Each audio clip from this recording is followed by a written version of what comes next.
उठ्यो बुढी उठ्यो जाका नानी उठी उठिएन नै उठी उठ्न त उठी खास एउटा कुरा भन्नु कि भनेर आएको के कुरा बाबा हुन त 3-4 महिना भइसक्यो मैले भन्ने कोसिस गरेको तर भन्न सकिनँ के अरे भन्नु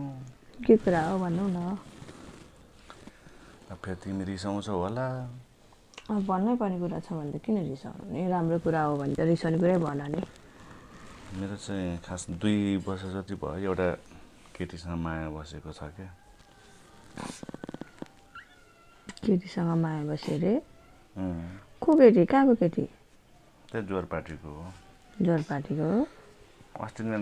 दाइको बिहामा नै आएको थियो नि त्यो केटी अनि साथी भन्दै हुनुहुन्थ्यो त अब साथी त साथी अब के गर्नु अब उसले पनि छोड्न सक्दैन अहिले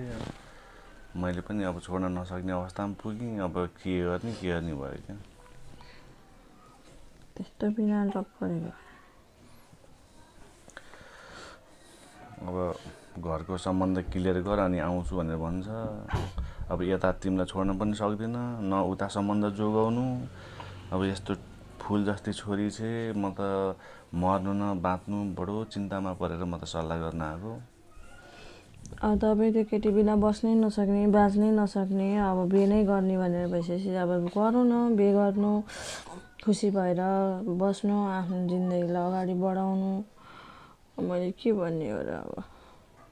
अब तपाईँको खुसी के हो त्यहीँ जानु अब तपाईँको खुसीमै मेरो खुसी हो अब तपाईँ त्योसँग बिहे गरेर खुसी हुन्छ भने म पनि खुसी भएर बस्छु अब एउटा छोरी छ यसैलाई हुर्काउँछु बढाउँछु पढाउँछु अब त्यो जेठी बुढी छ भने सम्बन्ध नै क्लियर गरेर अनि आउँछु भनेर भन्छ न त मरिदिन्छु भनेर धम्की दिन्छ अनि ठिकै छ तपाईँलाई अब त्यसैसँग बस्नु छ अब के सम्बन्ध क्लियरै गर्नु छ भने डिभोर्स गर्नु डिभोर्स पेपर लिएर आउनु कहाँ साइन गर्नुपर्ने हो म साइन गरिदिन्छु अनि खुसी भएर बस्ने तपाईँहरू मैले के भन्नु तिमी खुसी हुन्छौ त नि अनि तपाईँको खुसीमै मेरो खुसी बुढो तपाईँ जहाँ खुसी हुनुहुन्छ म पनि त्यहीँ खुसी हुन्छु तपाईँको खुसी भयो म यस्तै खुसी